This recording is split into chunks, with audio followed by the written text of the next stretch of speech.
Todd Monken doesn't lie. That's the thing you have to understand before we get into any of this. The man has been coaching football at the highest levels for decades. He has stood on sidelines next to Heisman winners, first-round picks, Pro Bowl quarterbacks. He has seen every flavor of arm talent, every variety of can't-miss prospect, every version of a young quarterback trying to convince a coaching staff he belongs. After all of that, Todd Monken does not get visibly excited over nothing. He doesn't light up for show. He doesn't perform enthusiasm for a camera.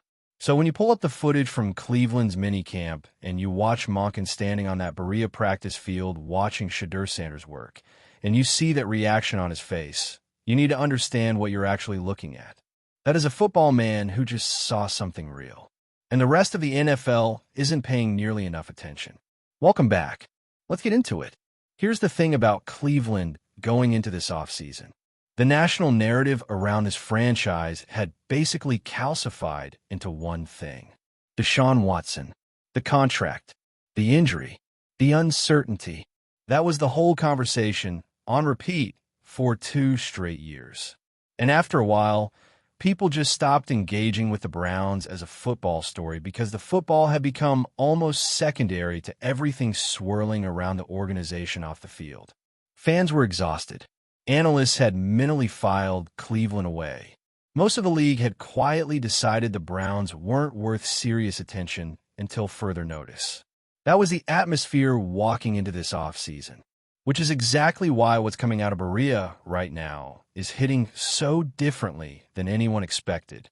Because the footage, when you actually slow down and study it instead of scrolling past it, is not showing you a franchise going through the motions. Is not showing you a coaching staff killing time until the real season starts. What's showing you is an organization that has been quietly, deliberately constructing something specific. And the centerpiece of everything they're building has a name. Shedeur Sanders. Now I want to be precise about something here, because not all minicamp buzz is created equal. Every single offseason, social media explodes over quarterbacks throwing touchdowns to wide-open receivers in shorts. No pass rush, no real defensive structure. Basically flag football with NFL logos on the helmets. That version of minicamp hype means absolutely nothing, and every serious football evaluator knows it. But there's a different version, a rarer version, where what you're watching isn't just a guy being athletic in a vacuum. It's a player proving he already did the work, that he didn't show up to his first NFL facility as a tourist, that he spent the entire offseason treating his development like the most urgent professional assignment of his life. By every account coming out of Cleveland, Shedeur Sanders is that second version, and the details are what matter here. Yes, the arm talent is real, and yes, we're going to talk about the throws. But what reportedly stood out most to the coaching staff wasn't just the physical execution. It was the mental architecture underneath everything Sanders was doing.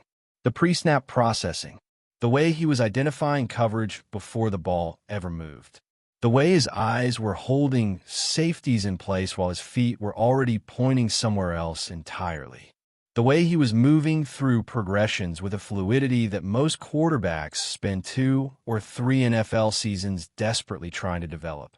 You cannot fake that. You cannot manufacture pre-snap awareness in practice. Either you see the field or you don't. Either your eyes are doing the work or your feet are panicking. Monken was watching a quarterback whose eyes were doing exactly what an NFL-caliber signal caller's eyes are supposed to do. And that brings me to the specific thing that makes Shedeur Sanders genuinely dangerous at this level. Not just interesting, not just promising, but dangerous. It's his anticipation, his ability to throw receivers open rather than waiting for them to get open. That's the single biggest separator between quarterbacks who survive in this league and quarterbacks who become franchise cornerstones. Throwing to a spot before the route has fully broken. Trusting what you saw pre-snap enough to commit to a decision before the play fully develops. That is the hardest skill in professional football to teach and the most valuable one to already possess. Based on everything coming out of minicamp, Sanders possesses it naturally. Now let's talk about what Cleveland has built around him, because this is where the story gets genuinely fascinating and where the Browns deserve far more credit than they're currently receiving. Because when you actually study the roster construction happening quietly in the background, the philosophy becomes impossible to miss. Start with Denzel Boston. And I want you to understand why Boston matters beyond the obvious wow moments, beyond the catch radius, beyond the fact that he looks like he was built in a laboratory to make cornerbacks miserable. The reason Boston is so important to what Cleveland is constructing around Shedeur Sanders specifically is what his size does to defensive coverage structure.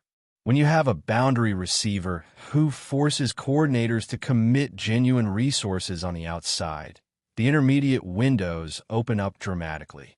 The crossing routes, the seam concepts, the timing throws over the middle, the exact throws a rhythm-based, anticipation-driven quarterback thrives on. Those windows get dramatically wider when there's a legitimate outside threat demanding respect. Boston isn't just a weapon in isolation. Boston is a multiplier for everything this offense wants to do around him. Then there's KCception. And look, I'm not going to pretend the drops didn't happen, because they did, and pretending otherwise would be dishonest. Drops matter in the NFL. Every missed catch erodes quarterback-receiver trust incrementally. And that trust is one of the most delicate ecosystems in professional football. I'm not minimizing it, but here's the context that changes the entire evaluation. The reason Cleveland's coaches reportedly came away from those sessions more encouraged than the viral drop clips would suggest is because the route running underneath the inconsistency was already operating at an advanced level. Ception isn't getting open because he's faster than the guy covering him. That kind of receiver flames out in this league once the speed advantage evaporates. He's getting open because he already understands how coverage works and is using that understanding to manipulate defenders before the route even develops. As a rookie, that is a chess player, not just an athlete. You can work on hands. You can build chemistry through repetition over time. But you cannot teach a receiver to think at that level if the instinct isn't already there. Ception has the instinct. And then there's Spencer Fano anchoring this offensive line because none of the timing throws, none of the rhythm passing, none of the anticipation-based decision-making works if the quarterback is running for his life before his progressions develop. Cleveland didn't just bring in a playmaker at receiver and call it a day. They invested in the structural protection that allows a quarterback like Sanders to actually play his game. That level of intentionality tells you everything about how clearly this organization understands what it's building. Here's what keeps coming back to me when I think about this offseason compared to Cleveland offseasons past. The Browns have tried to build things before. We all know the history. The hopeful Aprils that collapsed into chaos by October. The quarterbacks and the narratives and the draft picks that were supposed to change everything and then didn't. Cleveland fans have been burned by optimism before, and they have every right to approach good news with skepticism. That's earned. That's rational. But here's the difference. What's happening in Berea right now isn't just talent arriving. It's structure arriving. And those are fundamentally different things. Talent without structure is how you get a promising offseason and a 5-7 finish. Structure is what makes young players improve faster than the schedule outside expects them to. Structure is what makes a rookie quarterback look like he's already in year 2 by the time October rolls around. Structure is what you see when every piece of a roster points in the same direction. When the receivers fit the quarterback fits the system fits the coaching staff's philosophy, and the offensive line investment fits the protection requirements of everything above it. Cleveland suddenly looks coherent. And coherent teams improve fast once real games begin. The AFC North better be paying attention. The Ravens are managing enormous expectations. Cincinnati has real depth questions that aren't going away quietly. Pittsburgh is navigating its own transitional moment. Meanwhile, the Browns are sitting beneath the national radar, still being written off, still being defined by a storyline that's already 2 years old. while quietly assembling one of the youngest and most potentially explosive offensive cores in the entire division. The most dangerous team in professional sports is never the one everyone is watching. It's the one nobody is taking seriously yet. And if you've been following what's coming out of Berea this spring, you know Cleveland is starting to fit that description in a way that should make every defensive coordinator in this division at least a little bit uncomfortable. Bring it back to where we started. Todd Monken on that sideline, watching Shedeur Sanders work and not being able to hide what he's feeling. Think about what that actually means. This is a man who has forgotten more about passing offense design than most people in this league will ever understand.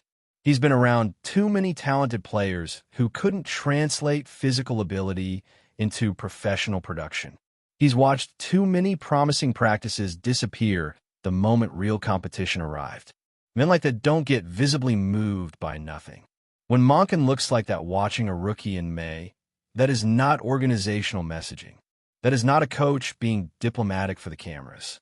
That is an honest reaction.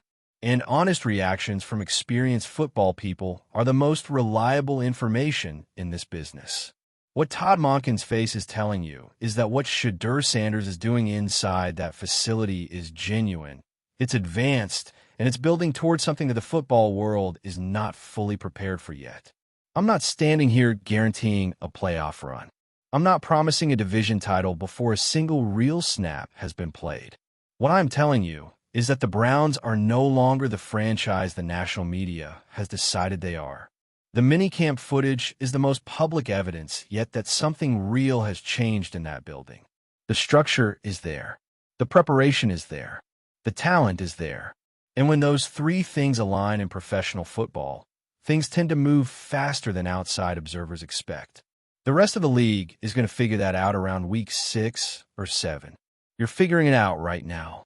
If you want to stay ahead of this story every step of the way, hit that subscribe button and join the Browns breakout community, because this is only the beginning of what's coming out of Cleveland. Drop a comment below. I want to know, do you think the Browns are legitimately ahead of schedule, or is this still just main noise? Tell me where you're at. I'll see you in the next one.